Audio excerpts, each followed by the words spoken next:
Hi friends, welcome back to Chaitra all in one ಲಾಗ್ಗೆ ಎಲ್ರಿಗೂ ಸ್ವಾಗತ.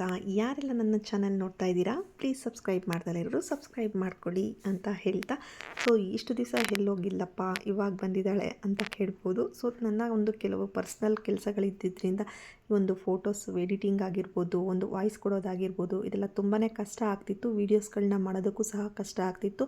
ಅದೇ ಟೈಮಿಗೆ ನನ್ನ ಒಂದು ಮೊಬೈಲ್ ಕೂಡ ಸಹ ನನಗೆ ಪ್ರಾಬ್ಲಮ್ ಆಗಿತ್ತು. ಹಾಗಾಗಿ ಸ್ವಲ್ಪ ದಿವಸದ ಮಟ್ಟಿಗೆ ಯೂಟ್ಯೂಬ್ನ ಸ್ಟಾಪ್ ಮಾಡಿದ್ದೆ. ಇವಾಗ ಮತ್ತೆ ರೀಕಂಟಿನ್ಯೂ ಮಾಡ್ತಾ ಇದ್ದೀನಿ ಅಂತಲೇ ಹೇಳ್ತೀನಿ. ಸೊ ಯಾರೆಲ್ಲ ಹೊಸ್ದಾಗಿ ನೋಡ್ತಾ ಇದ್ದೀರಾ, ಪ್ಲೀಸ್ ಸಬ್ಸ್ಕ್ರೈಬ್ ಮಾಡ್ದಲೇ ಇರೋರು ಸಬ್ಸ್ಕ್ರೈಬ್ ಮಾಡ್ಕೊಳ್ಳಿ ಅಂತ ಹೇಳ್ತಾ ಇವತ್ತಿನ ಈ ಒಂದು ವ್ಲಾಗ್ನ ಸ್ಟಾರ್ಟ್ ಮಾಡ್ತಾ ಇದ್ದೀನಿ. ಸೊ ಈ ಒಂದು ವಿಡಿಯೋ ಬಂದು ವರಮಹಾಲಕ್ಷ್ಮಿ ಇಂದಿನ ದಿವಸ ಯಾವ ರೀತಿ ನಮ್ಮ ಮನೆಯಲ್ಲಿ ಪ್ರಿಪರೇಷನ್ಸ್ ಎಲ್ಲ ಮಾಡ್ಕೊಂಡಿದ್ದೆ ಅಂತ ಹೇಳಿ ಈ ಒಂದು ವಿಡಿಯೋದಲ್ಲಿ ನಿಮಗೆ ತೋರಿಸ್ತಾ ಹೋಗ್ತೀನಿ. ಕೆಲವೊಂದು ನಿಮಗೆ ಯೂಸ್ಫುಲ್ ಆಗಿ ಕೂಡ ಆಗ್ಬೋದು ಅಂತ ಅಂದ್ಕೊಳ್ತೀನಿ. ಇಲ್ಲಿ ನಾನು ರಿಟರ್ನ್ ಗಿಫ್ಟ್ಸ್ನೆಲ್ಲ ತೊಗೊಂಡು ಬಂದಿದ್ದೆ. ಸೊ ರಿಟರ್ನ್ ಗಿಫ್ಟ್ಸ್ನೆಲ್ಲ ನನ್ನ ಮಗಳ ಕೈ ಕೊಟ್ಟು ಅದನ್ನು ಫ್ರೀ ಟೈಮಲ್ಲಿ ಇದ್ದಾಗಲೇ ನಾನು ಎಲ್ಲನೂ ಸಹ ನಾನು ಕವರ್ ಪ್ಯಾಕಿಂಗ್ ಎಲ್ಲ ಮಾಡಿಸ್ಕೊಂಡ್ಬಿಟ್ರೆ ನನಗೆ ಹಬ್ಬದ ದಿವಸ ಕೊಡೋದಕ್ಕೆ ತುಂಬ ಈಸಿ ಆಗುತ್ತೆ ಅಂತ ಹೇಳಿ ಇಂದಿನ ದಿವಸನೇ ನಾನು ಎಲ್ಲ ಪ್ರಿಪೇರ್ ಮಾಡ್ಕೊಳ್ತಾ ಇದ್ದೀನಿ. ರಿಟರ್ನ್ ಗಿಫ್ಟ್ಗೆ ಅಂತ ಹೇಳಿ ಈ ಸರಿನೂ ಸಹ ಜರ್ಮನ್ ಸಿಲ್ವರ್ದು ಐಟಮ್ನೇ ತೊಗೊಂಡು ಬಂದಿದ್ದೆ. ಲಾಸ್ಟ್ ಇಯರು ಸಹ ನಾನು ಜರ್ಮನ್ ಸಿಲ್ವರ್ದಲ್ಲೇ ಬೇರೆ ಡಿಸೈನ್ಸ್ ಇರ್ತಕ್ಕಂಥದ್ದು ತಂದಿದ್ದೆ. ಈ ಸರಿ ಕುಂಕುಮದ ಭರಣಿ ಟೈಪಲ್ಲಿ ತೊಗೊಂಡು ಬಂದಿದ್ದೀನಿ. ಸೊ ತುಂಬಾ ಚೆನ್ನಾಗಿ ಇರುತ್ತೆ ಮತ್ತು ಒಂದು ಸ್ಪೆಷಲ್ ಆಗಿರುತ್ತೆ ಅಂತ ಹೇಳಿ ನಾನು ಯೂಶ್ವಲಿ ವರಮಹಾಲಕ್ಷ್ಮಿ ಹಬ್ಬದ ಟೈಮಲ್ಲೆಲ್ಲ ನಾನು ಸ್ವಲ್ಪ ಕಾನ್ಸೆಪ್ಟನ್ನ ಚೇಂಜ್ ಮಾಡಿಬಿಟ್ಟಿರ್ತೀನಿ. ಕೆಲವರೆಲ್ಲ ಬ್ಲೌಸ್ ಪೀಸ್ ಕೊಡ್ತಾರೆ, ಕೆಲವರು ಬಾಳೆಹಣ್ಣು, ವಿಳೆದೆಲೆ, ಬಳೆ ಆ ಥರ ಕೊಡ್ತಾರೆ. ನಾನು ಸ್ವಲ್ಪ ಚೇಂಜ್ ಆಗಿರಲಿ ಅಂತ ಹೇಳಿ ಈ ಥರ ರಿಟರ್ನ್ಸ್ ಗಿಫ್ಟನ್ನ ತೊಗೊಂಡು ಬರ್ತೀನಿ ಪ್ರತಿ ವರ್ಷವೂ ಕೂಡ. ನಾನು ಇಲ್ಲಿ ಒಂದು ಲಕ್ಷ್ಮೀನ ಕೂರಿಸೋದಕ್ಕೆ ಅಂತ ಹೇಳಿ ಬ್ಯಾಕ್ಗ್ರೌಂಡನ್ನ ಪ್ರಿಪೇರ್ ಮಾಡ್ತಾಯಿದ್ದೆ. ಸೊ ಬ್ಯಾಕ್ಗ್ರೌಂಡ್ಗೆ ನಾನು ಆಲ್ರೆಡಿ ಇದನ್ನೆಲ್ಲ ನನ್ನ ಟೂಲ್ಸ್ನೆಲ್ಲ ಮತ್ತು ಬ್ಯಾಕ್ಗ್ರೌಂಡು ಫ್ರೇಮು ಮತ್ತು ಆ ಒಂದು ಕರ್ಟನ್ನು ಅದೆಲ್ಲ ನಾನು ಮೀಶೋದಲ್ಲಿ ಬೈ ಮಾಡಿದ್ದು. ಸೊ ನಿಮಗೂ ಏನಾದರೂ ಈ ಥರ ಒಂದು ಪ್ರಾಡಕ್ಟ್ ಬೇಕು ಅಂದರೆ ನನ್ನ ಒಂದು ಡಿಸ್ಕ್ರಿಪ್ಷನ್ ಬಾಕ್ಸಲ್ಲಿ ನಾನು ಇದರ ಲಿಂಕನ್ನು ಹಾಕಿರ್ತೀನಿ, ನೀವು ಕೂಡ ಬೈ ಮಾಡ್ಕೊಳ್ಬೋದು. ಸೊ ಇಲ್ಲಿ ಸ್ಕ್ರೀನೆಲ್ಲ ತುಂಬಾ ಚೆನ್ನಾಗಿತ್ತು. ತುಂಬ ಕಡಿಮೆ ಪ್ರೈಸಲ್ಲಿ ನಾನು ತರಿಸಿರ್ತಕ್ಕಂಥದ್ದು. ಬ್ಯಾಕ್ಗ್ರೌಂಡ್ ಫ್ರೇಮು ಸಹ ನಾನು ಮೀಶೋದಲ್ಲೇ ತರಿಸಿದ್ರಿಂದ ಇದನ್ನು ನೀವು ಪ್ರತಿ ವರ್ಷವೂ ಸಹ ಯೂಸ್ ಮಾಡ್ಕೊಳ್ಬೋದು. ಒನ್ ಟೈಮ್ ಇನ್ವೆಸ್ಟ್ಮೆಂಟ್ ಅಂತಲೇ ಹೇಳ್ತೀನಿ. ಒಂದು ಸಾರಿ ನೀವು ಇನ್ವೆಸ್ಟ್ಮೆಂಟ್ ಮಾಡಿಕೊಂಡ್ರೆ ನಿಮಗೆ ಪ್ರತಿ ವರ್ಷವೂ ನೀವು ಅದನ್ನು ತೆಗೆದಿಟ್ಬಿಟ್ಟು ಮತ್ತೆ ಯೂಸ್ ಮಾಡ್ಕೊಳ್ತಾ ಇರ್ಬೋದು. ಮತ್ತು ವಾಲ್ಪೇಪರು ಇದೆಯಲ್ಲ, ಅದನ್ನು ಸಹ ನೀವು ಜಸ್ಟ್ 250ಗೆಲ್ಲ ನಿಮಗೆ ಆನ್ಲೈನಲ್ಲಿ ಸಿಗುತ್ತೆ. ನೀವು ಕೂಡ ವರ್ಷವೂ ಕೂಡ ಚೇಂಜ್ ಮಾಡಿಕೊಂಡು ಹಾಕ್ಕೊಳ್ಬೋದು. ಇದು ನಾನು ಲಾಸ್ಟ್ ಇಯರು ಬೇರೆ ಬ್ಯಾಕ್ಗ್ರೌಂಡ್ ಹಾಕಿದ್ದೆ. ಸೊ ಈ ಇಯರು ಹೊಸದಾಗಿ ಈ ಒಂದು ಬ್ಯಾಕ್ಗ್ರೌಂಡ್ ಹಾಕಿದ್ದೀನಿ. ತುಂಬಾ ಚೆನ್ನಾಗಿ ಕಾಣಿಸ್ತಿತ್ತು. ಮತ್ತು ಬ್ಯಾಕ್ಗ್ರೌಂಡು ಕೆಲವ್ರಿಗೆ ಬೇಕಾಗೋದಿಲ್ಲ ಅನಿಸುತ್ತೆ. ಕೆಲವರು ಹಾಕ್ಕೊಬೇಕು ಅಂತಂದರೆ ಈ ಥರ ಒಂದು ಕ್ರಿಯೇಟಿವ್ ಆಗಿ ನಾವೇ ಕೂಡ ಮಾಡ್ಕೊಳ್ಬೋದು. ತುಂಬಾ ಚೆನ್ನಾಗೂ ಕೂಡ ಕಾಣಿಸುತ್ತೆ. ನಾನು ಆ ಕಡೆ ಸೈಡಲ್ಲಿ ನನಗೆ ಆ ಒಂದು ಫೋಲ್ ಕಾಣಬಾರ್ದು ಅಂತಂದರೆ ಆ ಒಂದು ಅಂದರೆ ಏನಂತಾರಲ್ಲ ಪೈಪು ಎಲ್ಲ ಕಾಣಿಸ್ತಿತ್ತು. ಹಾಗಾಗಿ ಆ ಒಂದು ಪೈಪನ್ನು ನಾನು ನೀಟಾಗಿ ಈ ಥರ ಒಂದು ಶೈನಿಂಗ್ ಕ್ಲಾತ್ ಇತ್ತು, ಅದನ್ನು ಯೂಸ್ ಮಾಡಿಕೊಂಡು ಡೆಕೋರೇಷನ್ ಮಾಡ್ಕೊಳ್ತಾ ಇದ್ದೀನಿ. ಸೊ ಫೈನಲಿ ತುಂಬಾ ಚೆನ್ನಾಗಿ ಕಾಣಿಸ್ತಿತ್ತು. ಇದನ್ನೆಲ್ಲ ನಾವು ಹಿಂದಿನ ದಿವಸನೇ ಮಾಡಿಕೊಂಡ್ರೆ ನಮಗೆ ಮಾರ್ನಿಂಗು ಪೂಜೆ ಮಾಡೋದಕ್ಕೆ ದೇವರಿಗೆ ತುಂಬಾ ಈಸಿ ಆಗಿಬಿಡುತ್ತೆ ಅಂತಲೇ ಹೇಳ್ತೀನಿ. ಸೊ ನೋಡ್ತಿರಲ್ಲ ಎಷ್ಟು ಚೆನ್ನಾಗಿ ಬಂದಿದೆ ಬ್ಯಾಕ್ಗ್ರೌಂಡ್ ಅಂತ ಹೇಳಿ. ನೀವು ಬರ್ತಡೇಗೂ ಸಹ ಈ ಥರ ಒಂದು ಬ್ಯಾಕ್ಗ್ರೌಂಡನ್ನ ನೀವು ಕ್ರಿಯೇಟ್ ಮಾಡ್ಕೊಳ್ಬೋದು. ವರಮಹಾಲಕ್ಷ್ಮಿ ಹಬ್ಬ ಆಗಿರ್ಬೋದು, ಗಣಪತಿ ಹಬ್ಬ ಆಗಿರ್ಬೋದು, ಶ್ರೀಕೃಷ್ಣ ಜನ್ಮಾಷ್ಟಮಿ ಆಗಿರ್ಬೋದು, ತುಂಬ ಹಬ್ಬಗಳನ್ನ ನಾವು ಮಾಡೋದ್ರಿಂದ ಈ ಥರ ಒಂದು ಫ್ರೇಮ್ನ ತಂದಿಟ್ಕೊಂಡ್ಬಿಟ್ರೆ ನಮಗೆ ತುಂಬ ಯೂಸ್ಫುಲ್ ಆಗುತ್ತೆ ಅಂತಲೇ ಹೇಳ್ತೀನಿ. ಫೈನಲಿ ಬ್ಯಾಕ್ಗ್ರೌಂಡ್ ಎಲ್ಲ ರೆಡಿ ಮಾಡಿಕೊಂಡೆ. ಸೊ ಯಾವ ರೀತಿ ಕಾಣಿಸ್ತಾ ಇದೆ ಅಂತ ನಿಮಗೆ ತೋರಿಸ್ತಾ ಇದ್ದೀನಿ ಹತ್ರದಲ್ಲೇ ವಿಡಿಯೋ ಮಾಡಿ. ಸೊ ನೋಡಿ ಯಾವ ಥರ ಫ್ಲವರ್ಸ್ ಎಲ್ಲ ಅಂದರೆ ತುಂಬ ಫ್ರೆಶ್ಶಾಗಿ ಹಾಕಿದ್ದೀನಿ ಇವಾಗ ಅನ್ನೋ ರೀತಿಯಲ್ಲಿ ಆ ಫ್ಲವರ್ಸ್ ಎಲ್ಲ ಕಾಣಿಸ್ತಾ ಇದೆ. ಸೊ ತುಂಬಾ ಚೆನ್ನಾಗೂ ಇರುತ್ತೆ. ನೀವು ಒಮ್ಮೆ ಕೂಡ ಟ್ರೈ ಮಾಡಿ. ಈ ಒಂದು ಪ್ರಾಡಕ್ಟ್ನ ನಾನು ಡಿಸ್ಕ್ರಿಪ್ಷನ್ ಬಾಕ್ಸಲ್ಲಿ ಮೆನ್ಷನ್ ಮಾಡಿರ್ತೀನಿ. ನಂತರ ಈ ಒಂದು ಪ್ರಾಡಕ್ಟು ಸೊ ನಿಮಗಂತೂ ತುಂಬಾ ಯೂಸ್ಫುಲ್ ಆಗುತ್ತೆ ಅಂತ ಅಂದ್ಕೊಳ್ತೀನಿ. ಇದಂತೂ ನನಗಂತೂ ತುಂಬಾ ಯೂಸ್ಫುಲ್ ಆಯಿತು ಕೂಡ. ಈ ಒಂದು ಸ್ಟ್ಯಾಂಡು, ಇದನ್ನು ನಮ್ಮ ಹಸ್ಬೆಂಡ್ ಕೂಡ ಅಸೆಂಬ್ಲಿ ಮಾಡ್ತಾಯಿದ್ರು. ಯಾವ ಥರ ಅಸೆಂಬ್ಲಿ ಮಾಡ್ತಾಯಿದ್ದಾರೆ ನೋಡಿ. ಇದನ್ನು ಸಹ ನಾವು ರಿಮೂವ್ ಮಾಡಿಬಿಟ್ಟು ನಾವು ಎತ್ತಿಟ್ಕೋಬೋದು. ನಮ್ಮದು ಪೂಜೆ ಎಲ್ಲ ಆದಮೇಲೆ ನಾವು ಇದನ್ನು ನೀಟಾಗಿ ಸ್ಟೆಪ್ ಬೈ ಸ್ಟೆಪ್ ಕೊಟ್ಟಿರ್ತಾರೆ ಮತ್ತು ಅದಕ್ಕೆಲ್ಲ ನಟ್ಗಳೆಲ್ಲ ಇರುತ್ತೆ. ಅದನ್ನು ನಾವು ಅಸೆಂಬ್ಲಿ ಮಾಡ್ಕೊಳ್ಬೇಕಾಗುತ್ತೆ. ಅದನ್ನು ಅಸೆಂಬ್ಲಿ ಮಾಡಿಕೊಂಡು ಮತ್ತೆ ನಾವು ಅದನ್ನು ರಿಮೂವ್ ಮಾಡಿ ಮತ್ತೆ ನೆಕ್ಸ್ಟ್ ಇಯರ್ ಅದನ್ನು ಯೂಸ್ ಮಾಡ್ಕೊಳ್ಬೋದು. ಇದಂತೂ ತುಂಬಾ ಚೆನ್ನಾಗಿದೆ. ಇದನ್ನು ಸಹ ನಾನು ಡಿಸ್ಕ್ರಿಪ್ಷನ್ ಬಾಕ್ಸಲ್ಲಿ ಮೆನ್ಷನ್ ಮಾಡಿರ್ತೀನಿ ಯಾವ ಪ್ರಾಡಕ್ಟು. ಮತ್ತು ಇದನ್ನು ಕೂಡ ನಾನು ಮೀಶೋದಲ್ಲೇ ತರಿಸಿರ್ತಕ್ಕಂಥದ್ದು. ಕೆಲವೊಂದು ಟೈಮು ಆ ಒಂದು ಪ್ರಾಡಕ್ಟು ಸಿಕ್ಕೋದೇ ಇಲ್ಲ. ಸೊ ನಾನು ಡಿಸ್ಕ್ರಿಪ್ಷನ್ ಬಾಕ್ಸಲ್ಲಿ ಮೆನ್ಷನ್ ಮಾಡಿರ್ತೀನಿ, ನಿಮಗೆ ಇಷ್ಟ ಆದರೆ ತೆಗೆದುಕೊಳ್ಬೋದು. ಸೊ ನಂತರ ಇಲ್ಲಿ ನಾನು ಕುಬೇರನ ರಂಗೋಲಿಯನ್ನು ಹಾಕ್ಕೊಳ್ತಾ ಇದ್ದೀನಿ. ಲಕ್ಷ್ಮಿ ಕೂರಿಸೋದಕ್ಕಿಂತ ಮುಂಚೆ ನಾವು ಕುಬೇರನ ರಂಗೋಲಿ ಹಾಕ್ಕೊಳ್ಬೇಕಾಗುತ್ತೆ.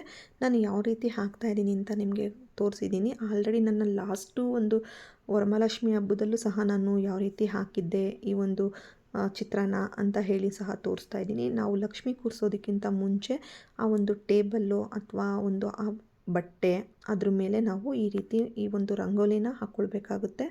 ನಂತರ ಈ ರಂಗೋಲಿ ಹಾಕ್ಕೊಂಡ್ಮೇಲೆ ಇದರ ಮೇಲೆ ನಾವು ಕಳಸವನ್ನು ಕೂರಿಸೋವಂಥದ್ದು.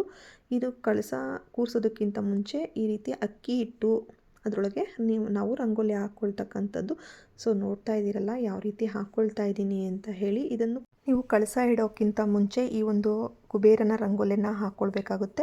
ನೀವು ಟೇಬಲ್ ಮೇಲೆ ಇಡೋದಾದರೆ ಟೇಬಲ್ ಕೆಳಗಡೆ ಈ ಥರ ಹಾಕ್ಕೊಳ್ಳಿ. ನಂತರ ನೀವು ಏನಾದರೂ ಬಟ್ಟೆ ಮೇಲೆ ಇಡೋದಿದ್ರೆ ಬಟ್ಟೆ ಮೇಲೆ ಸಹ ನೀವು ರಂಗೋಲಿ ಹಾಕ್ಕೊಳ್ಬೇಕಾಗುತ್ತೆ. ನೋಡಿ ನಾನು ತೋರಿಸ್ತಾ ಇದ್ದೀನಿ ಯಾವ ರೀತಿ ರಂಗೋಲಿ ಹಾಕ್ಕೊಳ್ಳೋದು ಅಂತ ಹೇಳಿ.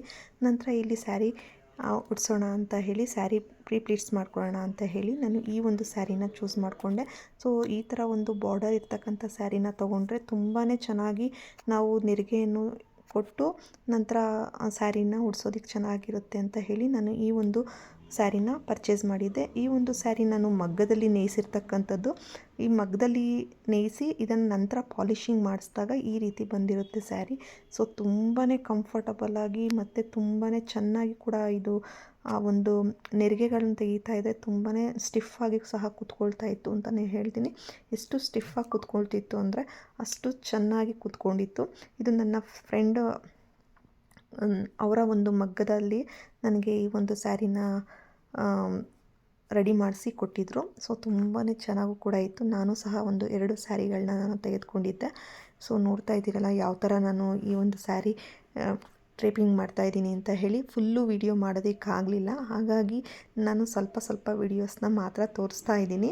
ನಾವು ಈ ತಯಾರಿನೆಲ್ಲ ನಾವು ಹಿಂದಿನ ದಿವಸನೇ ಮಾಡಿಕೊಂಡ್ರೆ ನೆಕ್ಸ್ಟ್ ಡೇಗೆ ನಮಗೆ ಪೂಜೆ ಮಾಡೋದಕ್ಕೆ ತುಂಬಾ ಈಸಿ ಆಗುತ್ತೆ. ನಮ್ಮ ಹೆಣ್ಮಕ್ಳು ಎಲ್ಲರೂ ಕೂಡ ನಾವು ಹಿಂದಿನ ದಿವಸನೇ ಈ ರೀತಿ ಎಲ್ಲ ಮಾಡ್ಕೊಳ್ಳೋದ್ರಿಂದ ನೆಕ್ಸ್ಟ್ ಡೇಗೆ ಯೂಸ್ ಆಗುತ್ತೆ ಎಂದು ಪ್ರತಿಯೊಬ್ಬರೂ ಸಹ ನಾವು ಇದೇ ರೀತಿಯೇ ಮಾಡ್ಕೊಳ್ಳೋದು. ಸ್ಯಾರಿ ಮಾತ್ರ ತುಂಬಾ ಕಂಫರ್ಟಬಲಾಗಿ ನಾನು ಯಾವ ರೀತಿ ಮಾಡಿದ್ರೂ ಅದು ಚೆನ್ನಾಗಿ ಬರ್ತಾಯಿತ್ತು. ಯಾವುದೇ ರೀತಿ ಐರನ್ನು ಮತ್ತು ಇದಕ್ಕೆ ಏರ್ ಸ್ಟ್ರೈಟ್ನರ್ ಆಗಲಿ ಯಾವುದನ್ನು ಸಹ ಯೂಸ್ ಮಾಡಿಲ್ಲ. ಸೊ ಕೈಯಲ್ಲೇ ಈ ಥರ ಇಷ್ಟು ನೀಟಾಗಿ ನೆರಿಗೆ ಎಲ್ಲ ತೆಗೆದು ಮಾಡಿರ್ತಕ್ಕಂಥದ್ದು. ಇಷ್ಟು ಸ್ಟಿಫಾಗಿ ಕೂತ್ಕೊಳ್ತಿತ್ತು ಅಂದರೆ ಸ್ಯಾರಿ ತುಂಬಾ ಇಷ್ಟ ಆಗೋಯಿತು. ಯಾವ ಮೈಸೂರು ಸಿಲ್ಕ್ ಸ್ಯಾರಿನೂ ಕೂತ್ಕೊಳ್ಳೋದಿಲ್ಲ, ಆ ರೀತಿ ಕೂತ್ಕೊಳ್ತಿತ್ತು ಅಂತಲೇ ಹೇಳ್ತೀನಿ.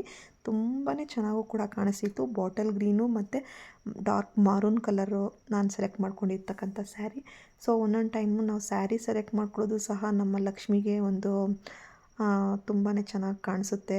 ನಾವು ಯಾವ ರೀತಿನಾದರೂ ಉಡ್ಸಿದ್ರೂ ಸ್ಯಾರಿ ಮೇಲೂ ಕೂಡ ಡಿಪೆಂಡ್ ಆಗಿರುತ್ತೆ ಅಂತ ನನ್ನ ಅನಿಸಿಕೆ ಅಂತಲೇ ಹೇಳ್ತೀನಿ. ನಾವು ಯಾವ ರೀತಿ ಸ್ಯಾರಿ ಸೆಲೆಕ್ಟ್ ಮಾಡ್ಕೊಳ್ತೀವಿ ಅದ್ರ ಮೇಲೆ ಲಕ್ಷ್ಮಿ ಚೆನ್ನಾಗಿ ಕಾಣಿಸ್ತಿರ್ತಾಳೆ. ಸೊ ಕೆಲವರು ಅಂದ್ಕೊಳ್ಬೋದು ಸಿಲ್ಕ್ ಸೀರೆ ಉಡಿಸಿದ್ರೆ ಚೆನ್ನಾಗಿ ಕಾಣಿಸುತ್ತೆ, ಆ ಥರ ಎಲ್ಲ ಏನಿಲ್ಲ. ನಾವು ಯಾವ ರೀತಿ ಸ್ಯಾರಿ ಡ್ರೇಪಿಂಗ್ ಮಾಡ್ತೀವಿ ಅದ್ರ ಮೇಲೆ ಡಿಪೆಂಡ್ ಆಗಿರುತ್ತೆ. ಸೊ ನೋಡಿ ನಾನು ಈ ರೀತಿ ನೆರಿಗೆ ಎಲ್ಲ ತೆಗೆದುಕೊಂಡು ಈ ಥರ ನೀಟಾಗಿ ಇನ್ನೊಂದು ನೆಕ್ಸ್ಟ್ ಇಯರ್ ಏನಾದರೂ ನನಗೆ ಟೈಮ್ ಸಿಕ್ತು ಅಂದರೆ ನಾನು ಯಾವ ರೀತಿ ನಾನು ಸ್ಯಾರಿನ ಉಡಿಸ್ಬಹುದು ಅಂತ ಹೇಳಿ ಸಹ ವಿಡಿಯೋ ಮಾಡ್ತೀನಿ. ಸೊ ಇದನ್ನು ಸಹ ನಾನು ಬೇರೆ ಒಂದು ಚಾನಲಲ್ಲಿ ನೋಡಿದ್ದೆ, ಈ ರೀತಿ ಮಾಡಿದ್ರೆ ಚೆನ್ನಾಗಿರುತ್ತೆ ಅಂತ ಹೇಳಿ. ತುಂಬಾ ಚೆನ್ನಾಗಿ ಕೂಡ ಬಂದಿತ್ತು ಸ್ಯಾರಿ ಡ್ರೇಪಿಂಗ್ ಅಂತ ಹೇಳ್ತೀನಿ. ಸೊ ತುಂಬಾ ಚೆನ್ನಾಗೂ ಕೂಡ ಕಾಣಿಸ್ತಾ ಇತ್ತು. ಸೊ ನೋಡ್ತಾ ಇದ್ದೀರಲ್ಲ ಯಾವ ಥರ ಮಾಡ್ತಾಯಿದ್ದೀನಿ ಅಂತ. ನಾವು ಹೆಣ್ಮಕ್ಳು ಹೇಗೆ ಅಂತಂದರೆ ಅದು ಚೆನ್ನಾಗಿ ಬಂದಿದ್ರು ಮತ್ತೆ ಅದನ್ನು ಚೆನ್ನಾಗಿ ಬಂದಿದೆಯೋ ಇಲ್ವೋ ಅಂತ ನೋಡಿ ಮಾಡ್ತಾ ಇರ್ತೀವಿ. ಅದೇ ರೀತಿ ನಾನು ಕೂಡ ಅದನ್ನು ತುಂಬಾ ಡಿಸ್ಟರ್ಬ್ ಮಾಡಿ ನೋಡ್ತಾ ಇದ್ದೆ. ನೀಟಾಗಿ ಬಂದರೆ ತುಂಬ ಚೆನ್ನಾಗಿ ಕಾಣಿಸುತ್ತೆ ಅಂತ ಹೇಳಿ. ಹಾಗಾಗಿ ಸೊ ನೋಡಿ ನೆರಿಗೆ ಮಾತ್ರ ತುಂಬ ಫಸ್ಟ್ ಕ್ಲಾಸಾಗಿ ಬಂದಿತ್ತು. ಯಾವ ಥರ ಬಂದಿತ್ತು ಅಂತಲೂ ಸಹ ನಿಮಗೆ ವಿಡಿಯೋದಲ್ಲಿ ಚೆನ್ನಾಗೇ ಕಾಣಿಸ್ತಾ ಇದೆ. ಸೊ ಈ ಥರ ಫುಲ್ಲು ನೀಟಾಗಿ ನಾನು ಪ್ರಿಪೇರ್ ಮಾಡಿಕೊಂಡು ನಂತರ ನೆಕ್ಸ್ಟ್ ಡೇಗೆ ನಾನು ಕಳಸವನ್ನು ಇಡೋವಂಥದ್ದು. ಈ ಸಾರಿ ನಾನು ಯಾವುದೇ ರೀತಿ ಸ್ಟ್ಯಾಂಡ್ ಬಳಸೋದಾಗಲಿ ಎಲ್ಲ ಮಾಡಿಲ್ಲ. ಜಸ್ಟ್ ಒಂದು ಬಿಂಗೆ, ಒಂದು ದೊಡ್ಡದಾದ ಒಂದು ಇರ್ತಕ್ಕಂಥ ಒಂದು ಪಾತ್ರೆ. ಆ ಪಾತ್ರೆ ಒಳಗಡೆ ಅಕ್ಕಿ ಹಾಕಿಟ್ಟು ನಂತರ ಬಿಂದಿಗೆಯಲ್ಲಿ ನೀರು ಹಾಕಿ ಇಡೋವಂಥದ್ದು. ಸೊ ನೋಡಿ ನಾನು ನೋಡ್ತಾ ಇರ್ತೀರಾ, ನಾನು ಡೀಟೇಲಾಗಿ ನಿಮಗೆ ತೋರಿಸೋದಕ್ಕಾಗಲಿಲ್ಲ. ವಿಡಿಯೋನ ನಾನು ಸ್ಟ್ಯಾಂಡ್ ಮೇಲೆ ಇಟ್ಟು ನಾನು ವಿಡಿಯೋ ಮಾಡಿರ್ತಕ್ಕಂಥದ್ದು. ಫುಲ್ಲು ವಿಡಿಯೋ ನಾನು ನೆಕ್ಸ್ಟ್ ಟೈಮ್ ತೋರಿಸ್ತೀನಿ ಯಾವ ಥರ ಮಾಡಿದ್ದೆ ಅಂತ ಹೇಳಿ. ಫೈನಲಿ ನೋಡಿ ನಾನು ಯಾವ ಥರ ಹ್ಯಾಂಡು ಮತ್ತು ಲೆಗ್ಸ್ ಎಲ್ಲನೂ ಯಾವ ಥರ ಹಾಕಿದ್ದೀನಿ ಅಂತ ಹೇಳಿ. ಇದನ್ನೆಲ್ಲ ವಿಡಿಯೋ ಮಾಡೋಕ್ಕೆ ಆಗಲಿಲ್ಲ. ಸ್ವಲ್ಪ ಸ್ವಲ್ಪ ವಿಡಿಯೋ ಮಾಡೋದಷ್ಟೊತ್ತಿಗೆ ನನಗೆ ಟೆನ್ಷನಲ್ಲಿ ಅಂದರೆ ನೀಟಾಗಿ ಬರ್ತಾ ಇದೆಯಾ ಇಲ್ವಾ ಅನ್ನೋ ಒಂದು ಟೆನ್ಷನ್ ಇತ್ತು. ಹಾಗಾಗಿ ಅದನ್ನು ನೋಡಿಕೊಂಡು ನಾನು ವಿಡಿಯೋ ಮಾಡೋದನ್ನ ಸ್ಕಿಪ್ ಮಾಡಿದ್ದೀನಿ. ಸೊ ನೆಕ್ಸ್ಟ್ ಟೈಮ್ ತೋರಿಸ್ತೀನಿ. ಸೊ ಕಮೆಂಟ್ಸಲ್ಲಿ ನೆಕ್ಸ್ಟ್ ಟೈಮ್ ವಿಡಿಯೋ ಹಾಕಿ ಅಂತ ಹೇಳಿದ್ರೆ ಖಂಡಿತ ನಾನು ಯಾವ ರೀತಿ ಮಾಡೋದು ಅಂತ ಹೇಳಿ ಸಹ ನಾನು ತೋರಿಸ್ತೀನಿ. ಸೊ ನೋಡ್ತಾ ಇದ್ದೀರಲ್ಲ ಎಷ್ಟು ನೀಟಾಗಿ ಬಂದಿದೆ ಲಕ್ಷ್ಮಿ ಅಂತ ಹೇಳಿ. ಇನ್ನು ನೆಕ್ಸ್ಟ್ ಮಾರ್ನಿಂಗು ನಾನು ಆ ಕಳಸನ ಅಂದರೆ ವೀಳ್ಯದೆಲೆ ಮತ್ತು ಮಾವಿನ ಎಲೆಲ್ಲ ಇಟ್ಟು ಕಳಸನೆಲ್ಲ ಇಡೋ ಅಂಥದ್ದು. ಸೊ ಇದು ವಿಡಿಯೋನ ನಾನು ಅದು ನೆಕ್ಸ್ಟ್ ವಿಡಿಯೋದಲ್ಲಿ ಹಾಕ್ತೀನಿ. ಸೊ ಸದ್ಯಕ್ಕೆ ಇಷ್ಟು ವಿಡಿಯೋ ಮಾತ್ರ ನಾನು ನಿಮಗೆ ತೋರಿಸ್ತಾ ಇದ್ದೀನಿ, ಯಾವ ಥರ ಅಲಂಕಾರ ಮಾಡಿ ಸ್ಯಾರಿ ಪ್ರಿಪ್ಲಿಟ್ಸ್ ಮಾಡ್ಕೊಂಡಿದ್ದೀನಿ ದೇವರಿಗೆ ಅಂತ ಹೇಳಿ. ನಾವೇ ಈ ಒಂದು ಸ್ಯಾರಿ ಪ್ರಿಪ್ಲಿಟ್ಸ್ ಮಾಡೋದ್ರಿಂದ ನಮಗಿರೋ ಖುಷಿ ಅಂತೂ ತುಂಬಾ ಇರುತ್ತೆ. ಏಕೆಂದರೆ ಅದು ಸರಿಗಿಲ್ಲ, ಇದು ಸರಿಗಿಲ್ಲ, ಇದು ನೀಟಾಗಿ ಬಂದಿಲ್ಲ ಅನ್ನೋ ಒಂದು ಮೈಂಡಲ್ಲಿ ಏನಾದರೂ ಒಂದು ಡಿಸ್ಟರ್ಬ್ ಮಾಡ್ತಲೇ ಇರ್ತೀವಿ. ಆ ಒಂದು ಸ್ಯಾರಿ ಪ್ರಿಪ್ಲಿಟ್ಸ್ ಮಾಡಿರೋದನ್ನ ಪದೇ ಪದೇ ಅಂತೂ ನೋಡ್ತಲೇ ಇರ್ತೀವಿ. ಯಾವ ಥರ ಬಂದಿದೆಯೋ ಏನೋ, ಒಂಚೂರು ಸ್ವಲ್ಪ ಜರುಗಿಸಿದ್ರೆ ಚೆನ್ನಾಗಿರುತ್ತೋ ಏನೋ ಅನ್ನೋ ಥರ ನಾವು ಮೈಂಡಲ್ಲಿ ಫಿಕ್ಸ್ ಆಗಿಬಿಟ್ಟಿರ್ತೀವಿ. ಹಾಗಾಗಿ ಅದನ್ನು ಪದೇ ಪದೇ ಹೋಗಿ ಬಂದು ಅದನ್ನು ಮುಟ್ಟಿ ಎಲ್ಲ ಮಾಡ್ತಾಯಿರ್ತೀವಿ. ಸೊಂಟಕ್ಕೆ ಡಾಬು ಮತ್ತು ಕಾಲಿಗೆ ಕಾಲ್ಗೆಜ್ಜೆ, ಇದನ್ನು ಕಾಲ್ಗೆಜ್ಜೆನೂ ಸಹ ನಾನು ಆನ್ಲೈನಲ್ಲೇ ಪರ್ಚೇಸ್ ಮಾಡಿರ್ತಕ್ಕಂಥದ್ದು. ಅದರ ಲಿಂಕು ಕೂಡ ಸಹ ನಾನು ಡಿಸ್ಕ್ರಿಪ್ಷನ್ ಬಾಕ್ಸಲ್ಲಿ ಹಾಕ್ತೀನಿ. ನಂತರ ಇಲ್ಲಿ ದೇವ್ರಿಗೆ ಒಂದು ಅಲಂಕಾರನ ಎಲ್ಲ ಮಾಡ್ಕೊಳ್ತಾ ಇದ್ದೀನಿ. ಇದನ್ನು ಸಹ ನಾನು ಹಿಂದಿನ ದಿವಸನೇ ಎಲ್ಲ ರೆಡಿ ಮಾಡ್ಕೊಳ್ತಿರ್ತಕ್ಕಂಥದ್ದು. ನಾನು ಬೆಳ್ಳಿ ಮುಖವಾಡಕ್ಕೆ ದೇವರಿಗೆ ಕಣ್ಣು ಮತ್ತು ಕಿವಿ, ಅದಕ್ಕೆ ಬೇಕಾಗಿರ್ತಕ್ಕಂಥ ಡೆಕೋರೇಷನ್ ಆಗಿರ್ಬೋದು, ಐಬ್ರೋಸ್ ಆಗಿರ್ಬೋದು, ಇದನ್ನೆಲ್ಲ ಸಹ ನಾನು ಮನೆಯಲ್ಲೇ ರೆಡಿ ಮಾಡ್ಕೊಳ್ತೀನಿ. ಬೆಳ್ಳಿ ಮುಖವಾಡ ಆಗಿರೋದ್ರಿಂದ ನಾನು ಬೇರೆ ಯಾವುದೇ ರೀತಿಯ, ಇವಾಗ ತುಂಬ ಮಾರ್ಕೆಟಲ್ಲಿ ತುಂಬ ವೆರೈಟೀಸು ಈ ಮುಖವಾಡಗಳೆಲ್ಲ ಬರ್ತಾ ಇದ್ದಾವೆ. ಸೊ ಪ್ರತಿ ಸಾರಿ ವರಮಹಾಲಕ್ಷ್ಮಿ ಹಬ್ಬಕ್ಕೂ ಒಂದೊಂದೇ ಟ್ರೆಂಡಿಂಗ್ ಕೂಡ ಬರ್ತಾ ಇರುತ್ತೆ ಅಂತಲೇ ಹೇಳ್ಬೋದು. ಆದರೆ ನಾನು ಅದನ್ನೆಲ್ಲ ಯೂಸ್ ಮಾಡ್ದಲೇ ನನ್ನಲ್ಲಿ ಇರ್ತಕ್ಕಂಥ ಆ ಒಂದು ದೇವರ ವಿಗ್ರಹಕ್ಕೆ ಅಂದರೆ ಮುಖವಾಡಕ್ಕೆ ನಾನು ನನ್ನದೇ ಆದ ಒಂದು ಕ್ರಿಯೇಟಿವ್ ಮೈಂಡನ್ನ ಯೂಸ್ ಮಾಡಿಕೊಂಡು ನಾನು ಡೆಕೋರೇಷನ್ ಮಾಡ್ಕೊಳ್ತಾ ಇದ್ದೀನಿ. ತುಂಬಾ ಚೆನ್ನಾಗಿರುತ್ತೆ. ಚೆನ್ನಾಗೂ ಕೂಡ ಒಂದೊಂದು ಸಾರಿಗೆ ಒಂದೊಂದು ರೀತಿ ಡೆಕೋರೇಷನ್ ಮಾಡ್ತಿರ್ತೀನಿ. ಈ ಸಾರಿಯು ಸ್ವಲ್ಪ ಡಿಫ್ರೆಂಟ್ ಆಗಿರಲಿ ಅಂದ್ಬಿಟ್ಟು ಕೆಲವೊಂದೆಲ್ಲ ಐಟಮ್ಸು ಅಂದರೆ ಕೆಲವೊಂದೆಲ್ಲ ಜ್ಯುವೆಲ್ಸ್ ಎಲ್ಲ ಹಾಕಿದ್ದೀನಿ. ತುಂಬಾ ಚೆನ್ನಾಗೂ ಕೂಡ ಕಾಣಿಸ್ತಿತ್ತು. ಸದ್ಯಕ್ಕೆ ನನಗೆ ತುಂಬ ಇಷ್ಟ ಆಯಿತು ಅಂತಲೇ ಹೇಳ್ತೀನಿ. ಸಾಕು ಇಷ್ಟು ಮಾಡಿಕೊಂಡ್ರೆ ಅಂತ ಕೂಡ ಅನ್ನಿಸ್ತು. ಸೊ ಫೈನಲಿ ಡೆಕೋರೇಷನ್ನು ಎಲ್ಲ ಮಾಡಿಟ್ಕೊಂಡಿದ್ದೀನಿ. ನಂತರ ನೆಕ್ಸ್ಟ್ ಡೇಗೆ ದೇವಿಯ ಕಲಶ ಪ್ರತಿಷ್ಠಾಪನೆ ಮಾಡ್ಕೊಳ್ಳೋದಾಗಿರ್ಬೋದು, ಮತ್ತು ದೇವರ ಮುಂದೆ ಅಲಂಕಾರ ಮಾಡೋದಾಗಿರ್ಬೋದು, ಇದನ್ನೆಲ್ಲ ನಾನು ನೆಕ್ಸ್ಟ್ ವಿಡಿಯೋದಲ್ಲಿ ತೋರಿಸ್ತೀನಿ. ಇವತ್ತಿನ ವಿಡಿಯೋ ಇಲ್ಲಿಗೆ ಎಂಡ್ ಮಾಡ್ತಾಯಿದ್ದೀನಿ. ಯಾರೆಲ್ಲ ನನ್ನ ಚಾನಲ್ನ ನೋಡ್ತಾ ಇದ್ದೀರಾ ಪ್ಲೀಸ್ ಸಬ್ಸ್ಕ್ರೈಬ್ ಮಾಡ್ಕೊಂಡು ನೋಡಿ ಅಂತ ಹೇಳ್ತಾ ಇವತ್ತಿನ ಈ ಒಂದು ವಿಡಿಯೋನ ಇಲ್ಲಿಗೆ ಎಂಡ್ ಮಾಡ್ತಾಯಿದ್ದೀನಿ. ನೆಕ್ಸ್ಟ್ ವಿಡಿಯೋದಲ್ಲಿ ವರಮಹಾಲಕ್ಷ್ಮಿ ಹಬ್ಬದ ಪೂಜೆಯನ್ನು ಯಾವ ರೀತಿ ಮಾಡಿದೆ ಅಂತ ಹೇಳಿ ಅಪ್ಡೇಟ್ ಮಾಡ್ತೀನಿ ಅಂತ ಹೇಳ್ತಾ ಇವತ್ತಿನ ವ್ಲಾಗ್ನ ಎಂಡ್ ಮಾಡ್ತಾಯಿದ್ದೀನಿ friends. Thank you for watching.